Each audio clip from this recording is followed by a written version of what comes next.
ಎಲ್ರಿಗೂ ನಮಸ್ಕಾರ. ಪುಷ್ಪಾ ಶೆಟ್ಟಿಸ್ ಕುಕಿಂಗ್ ಡೈರಿಗೆ ಸ್ವಾಗತ. ನಾನಿವತ್ತು ಒಂದು ವಿಶೇಷವಾದ ಎಲೆಯೊಂದಿಗೆ ಬಂದಿದ್ದೀನಿ. ಇದನ್ನು ಸಂಬಾರ್ ಬಳ್ಳಿ ಅಂತಲೂ ಕರೀತಾರೆ ಅಥವಾ ಅಜ್ವಾನ್ ಎಲೆ ಅಂತಲೂ ಕರೀತಾರೆ. ಇದು ಔಷಧೀಯ ಗುಣಗಳುಳ್ಳ ಒಂದು ಆಗರ ಅಂತಲೇ ಹೇಳ್ಬೋದು. ಇದು ಡೈಜೆಷನ್ ಪ್ರಾಬ್ಲಮ್ಗೆ ತುಂಬಾ ಹೆಲ್ಪ್ ಆಗುತ್ತೆ. ಇದನ್ನು ಉಪಯೋಗಿಸೋದ್ರಿಂದ ಸ್ಟಮಕ್ ಅಲರ್ಜಿ, ಉಬ್ಬಸ ಇದಕ್ಕೆಲ್ಲ ಒಂದು ರಾಮಬಾಣ. ಹಾಗೂ ಇದು ಮೊಸರಿನ ಜೊತೆ ನಾವು ಸೇರಿಸಿದರೆ ಇದು ದೇಹದ ಉಷ್ಣತೆಯನ್ನು ಕಮ್ಮಿ ಮಾಡುತ್ತೆ. ಇದರಲ್ಲಿ ವಿಟಮಿನ್ ಸಿ ಹೇರಳವಾಗಿರೋದ್ರಿಂದ ಇಮ್ಯುನಿಟಿ ಸಿಸ್ಟಮ್ಗೆ ತುಂಬಾ ಒಳ್ಳೆಯದು.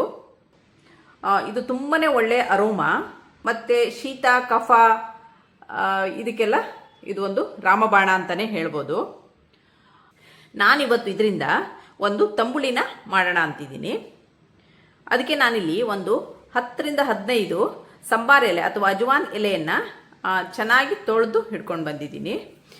ಈ ಎಲೆ ಈ ಥರ ಇರುತ್ತೆ. ಇದು ತಂಬುಳಿ ಅಂತೂ ತುಂಬಾ ಚೆನ್ನಾಗಾಗುತ್ತೆ. ಇದನ್ನ ಈಗ ಹೇಗೆ ಮಾಡೋದು ಅಂತ ನೋಡೋಣ. ಇಲ್ಲಿ ನಾನು ಸಂಬಾರ ಎಲೆಯ ತಂಬುಳಿಯನ್ನು ಮಾಡಲಿಕ್ಕೆ ಅರ್ಧ ಕಪ್ನಷ್ಟು ಹಸಿ ತೆಂಗಿನ ತುರಿನ ತೊಗೊಂಡಿದ್ದೀನಿ. ತಂಬುಳಿನ ಮಾಡಲಿಕ್ಕೆ ಹಸಿ ಫ್ರೆಶ್ ತೆಂಗಿನ ತುರಿನೇ ತೊಗೋಬೇಕು, ತಂಬುಳಿ ಚೆನ್ನಾಗಾಗುತ್ತೆ. ಹಾಗೂ ಅರ್ಧ ಕಪ್ನಷ್ಟು ಹುಳಿ ಮೊಸರು ಇಲ್ಲ ಅಂದರೆ ಮಜ್ಜಿಗೆನೂ ತೊಗೋಬೋದು. ನಾನಿಲ್ಲಿ 1 ಟೀ ಸ್ಪೂನಷ್ಟು ಬಿಳಿ ಕಾಳು ಮೆಣಸನ್ನು ತೊಗೊಂಡಿದ್ದೀನಿ.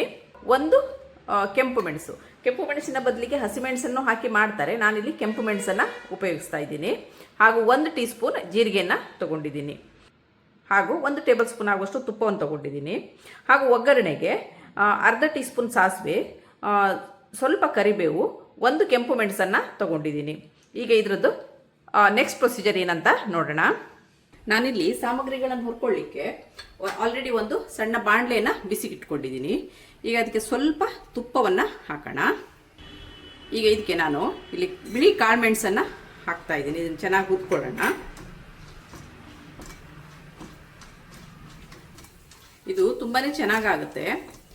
ಶೀತ, ಕಫ ಆದಾಗ, ಈ ಥರ ಬಾಯಿ ರುಚಿ ಇಲ್ಲದಾಗ ಈ ಥರ ಈ ತಂಬುಳಿನ ಮಾಡ್ಕೊಂಡು ತಿಂದರೆ ಊಟನೂ ಚೆನ್ನಾಗಿ ಸೇರುತ್ತೆ ಹಾಗೂ ತುಂಬ ಚೆನ್ನಾಗೂ ಆಗುತ್ತೆ.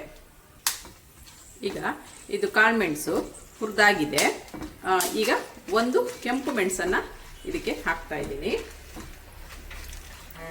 ಇದನ್ನು ನಾನು ಕಟ್ ಮಾಡಿ ಹಾಕಿದ್ದೀನಿ ಮೆಣಸನ್ನು. ಇದು ಮೆಣಸು ಹುರಿದಾಗಿದೆ. ಈಗ ಏನು ನಾವು ಜೀರಿಗೆನ ತೊಗೊಂಡಿದ್ದೀವಿ ಅದನ್ನು ಹಾಕ್ತಾ ಇದ್ದೀನಿ.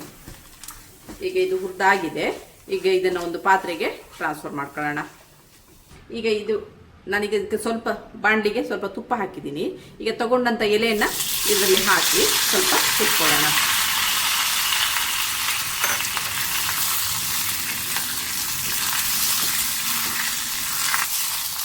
ಇದರದ್ದು ಕಲರ್ ಚೇಂಜ್ ಆಗಿ ಘಮ ಚೆನ್ನಾಗಿ ಹೊರಡಲಿ.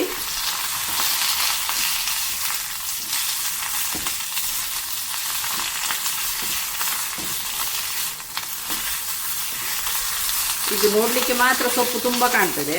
ಇದು ಹುರಿದಾದ್ಮೇಲೆ ಹೆಚ್ಚಿಗೆ ಇರುವುದಿಲ್ಲ, ಹೆಚ್ಚಿಗೆ ಆಗೋದಿಲ್ಲ, ಕುಗ್ಗುತ್ತೆ. ಈಗ ಗ್ಯಾಸನ್ನು ಆಫ್ ಮಾಡಿದ್ದೀನಿ ನಾನು. ಈಗ ಇದನ್ನೊಂದು ಪಾತ್ರೆಗೆ ಟ್ರಾನ್ಸ್ಫರ್ ಮಾಡ್ಕೊಳ್ಳೋಣ.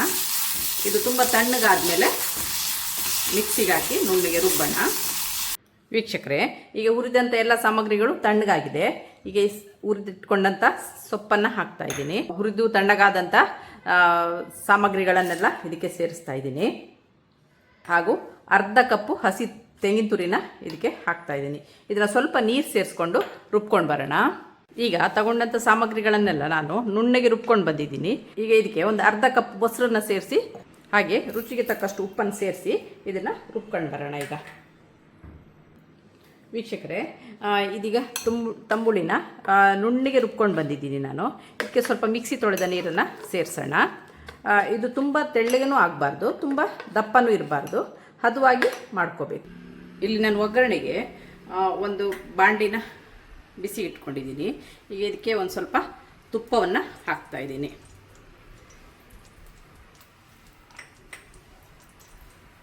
ತುಪ್ಪ ಬಿಸಿ ಆಗೋಕ್ಕೂ ಸ್ವಲ್ಪ ಸಾಸಿವೆಯನ್ನು ಹಾಕ್ತಾ ಇದ್ದೀನಿ.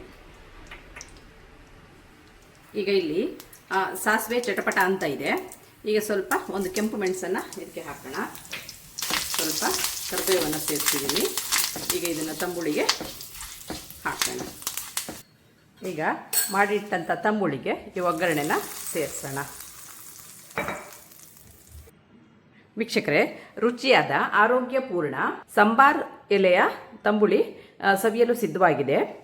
ನಾನಿಲ್ಲಿ ಬಿಳಿ ಕಾಳುಮೆಣಸನ್ನು ಉಪಯೋಗಿಸೋದ್ರಿಂದ ನಾನು ಕಾಳುಮೆಣಸು ಸ್ವಲ್ಪ ಜಾಸ್ತಿನೇ ಹಾಕಿದ್ದೀನಿ. ನಿಮಗೆ ಕಪ್ಪು ಕಾಳುಮೆಣಸು ಉಪಯೋಗಿಸಿದ್ರೆ ಸ್ವಲ್ಪ ಕಡಿಮೆ ಹಾಕ್ಕೊಳ್ಳಿ. ಖಾರ ನಿಮ್ಮ ರುಚಿಗೆ ಅನುಗುಣವಾಗಿ ಸೇರಿಸ್ಕೊಳ್ಳಿ. ಇದು 2 ರಿಂದ 3 ಜನಕ್ಕೆ ಸರ್ವ್ ಮಾಡ್ಬೋದು. ಹಾಗೆ ನಿಮಗೆ ನನ್ನ ಈ ರೆಸಿಪಿ ಇಷ್ಟವಾದಲ್ಲಿ ಪುಷ್ಪಾ ಶೆಟ್ಟೀಸ್ ಕುಕಿಂಗ್ ಡೈರಿ ಇದಕ್ಕೆ ಒಂದು ಲೈಕ್ ಕೊಡಿ, ಶೇರ್ ಮಾಡಿ, ಕಮೆಂಟ್ ಮಾಡಿ. ಸಬ್ಸ್ಕ್ರೈಬ್ ಆಗಿಲ್ಲ ಅಂದರೆ ಸಬ್ಸ್ಕ್ರೈಬ್ ಆಗಿ, ಹಾಗೂ ನಿಮ್ಮ ಫ್ಯಾಮಿಲಿ ಹಾಗೂ ಫ್ರೆಂಡ್ಸ್ಗಳ ಜೊತೆನೂ ಹಂಚ್ಕೊಳ್ಳಿ. Thanks for watching.